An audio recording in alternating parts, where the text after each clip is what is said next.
बोलने दे, तकलीफ हुआ है बेचारे को। बोल बोल।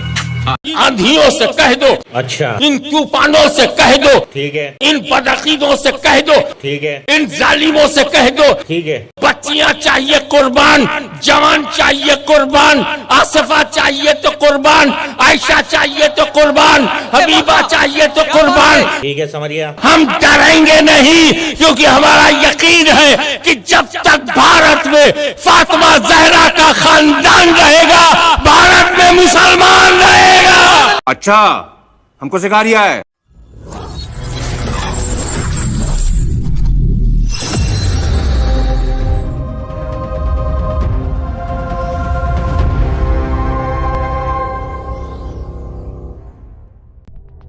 क्या भारत हिंदू राष्ट्र बनेगा या फिर बनने जा रहा है?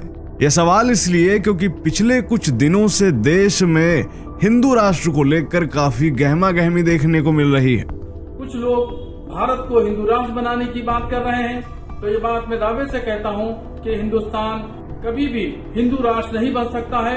एक तरफ सनातन संस्कृति को पुनर्स्थापित करने के प्रयास किए जा रहे हैं, तो दूसरी तरफ कट्टरपंथी वर्ग बौखलाया हुआ है, और इसका सबसे बड़ा कारण है हिंदुओं की एकजुटता। बागेश्वर धाम सरकार के महंत श्री धीरेन्द्र कृष्ण शास्त्री जी पर मिशनरियों द्वारा प्रायोजित हमला किए जाने के बाद शास्त्री जी और ज्यादा मुखर हो गए हैं। आज के बाद अब अंधविश्वासी कहना बंद कर देना, वरना नंगा कर दिया जाएगा। और जब से उन्होंने अपने दरबार से हिंदू राष्ट्र बनाने की हुंकार भरी है, तब से कट्टरपंथी मौलाना और सेकुलर गैंग काफी घबराया सा नजर आ रहा है।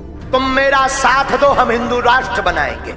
अभी यह जलन शांत भी नहीं हुई थी कि यूपी सरकार ने कुछ ऐसा ऐलान कर दिया है जिससे न केवल मौलानाओं बल्कि सेकुलर गैंग की भी रातों की नींद गायब हो गई है। हर तरफ हिंदू राष्ट्र की धमक दिखाई दे रही है। तो दोस्तों, क्या भारत वाकई हिंदू राष्ट्र होने जा रहा है? क्या वाकई मुसलमान हिंदू धर्म को अपना रहे हैं? आखिर क्यों धीरेन्द्र जी महाराज से कट्टरपंथी चिढ़े हुए हैं? यूपी सरकार ने ऐसा क्या किया है जिससे सेकुलर गैंग में हाय तौबा मची हुई है? यह सब जानने के लिए बने रहिए हमारे साथ वीडियो के अंत तक, और कमेंट में जय श्री राम जरूर लिखें। नमस्कार, स्वागत है आप सभी का आदि साइंटिफिक हिंदू पर, और मैं हूं आपके साथ आपका दोस्त धीरेन्द्र।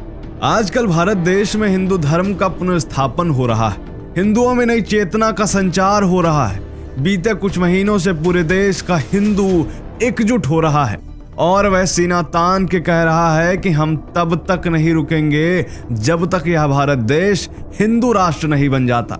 बागेश्वर धाम के महंत पंडित धीरेन्द्र कृष्ण शास्त्री जी ने अकेले ही ऐसी क्रांति ला दी है जिससे पूरे देश में सेकुलरिज्म के नाम पर हो रहे तुष्टीकरण का झोपड़ा उड़ता दिखाई दे रहा है। एक समय था जब हिंदू जातियों में बटा हुआ था, परंतु आजकल जिसे देखो वही कह रहा है मैं कट्टर सनातनी हूँ। हिंदू राष्ट्र की यह लहर ऐसी है जिसमें न केवल हिंदू बल्कि मुसलमानों का भी एक धड़ा तेजी के साथ प्रभावित हो रहा है कि हिंदू राष्ट्र में मुस्लिम समाज का स्थान क्या और कहां रहेगा। गुरुजी, जिनके पूर्वजों ने कुछ समय पहले लालच, दबाव या अत्याचार के कारण हिंदू धर्म को छोड़कर मुस्लिम धर्म अपना लिया था, वह सब अब घर वापसी का रास्ता ढूंढ रहे हैं। जगह जगह से हर रोज ऐसी खबरें आ रही हैं कि मुसलमान सामूहिक रूप से हिंदू धर्म को अपना रहे हैं। यह सब देखकर पूरे देश का कट्टरपंथी वर्ग और मुस्लिम मौलाना इस कदर परेशान हो गए हैं कि उनकी रातों की नींद उड़ी हुई है। बेचारों का खाना गले के नीचे नहीं उतर रहा है, यदि उतर भी रहा है तो पच नहीं रहा है। पिछवाड़े में इस कदर आग लगी है कि उसका धुआं सोशल मीडिया पर छाया हुआ है। तेरे को कब पता चला ये इस्लामी आतंकवाद है? क्या 80 साल पहले? 80 साल से मालूम है इस्लामी आतंकवाद है? इस्लाम 80 साल से है क्या?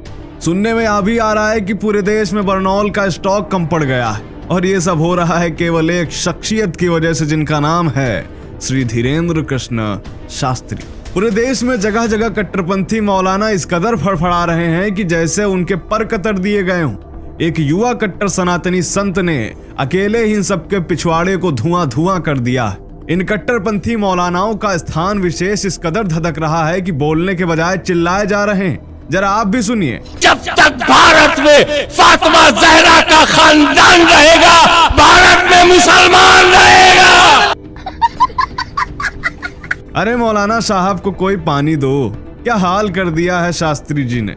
दोस्तों, हाल फिलहाल में आई एक रिपोर्ट के मुताबिक पिछले 3 महीनों के अंदर देश के अलग अलग हिस्सों में करीब 5000 मुस्लिमों और ईसाइयों ने हिंदू धर्म में घर वापसी की है। मेरा नाम सुल्ताना है। मुझे गर्व है खुद पे कि मैं आज हिंदू धर्म में आ चुकी हूँ। बागेश्वर धाम सरकार का क्रेज दिनों दिन इतना बढ़ रहा है कि हिंदुओं के अलावा ईसाई और मुस्लिम भी दरबार में हाजिरी लगाते दिख रहे हैं। क्या नाम है आपका? माइक से बोलो ना।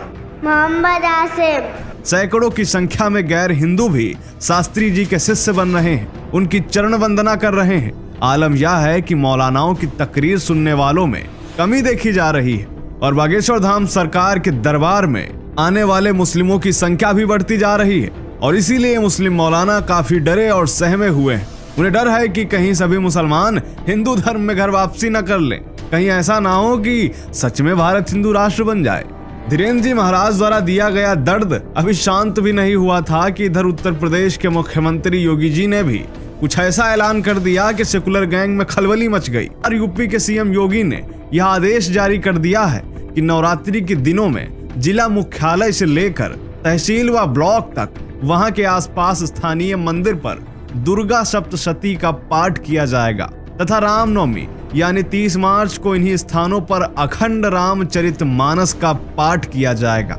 और इस आयोजन के लिए योगी सरकार ने 75 जिलों के सभी 75 जिलाधिकारियों को 1 लाख रुपए देने के लिए स्वीकृत किए हैं। कुल मिलाकर हम कह सकते हैं कि पूरे उत्तर प्रदेश में नवरात्रि से लेकर रामनवमी तक हिंदू धर्म के पुनर्स्थापना का कार्य होने जा रहा है। पूरे 9 दिन तक पूरे यूपी में हर तरफ संस्कृत के श्लोक सुनाई देंगे।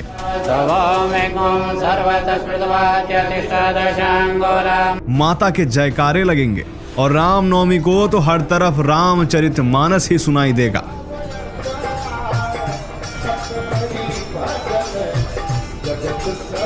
आपको याद होगा कि अभी कुछ दिन पहले इसी रामचरितमानस पर कुछ लोगों ने विवाद खड़ा किया था।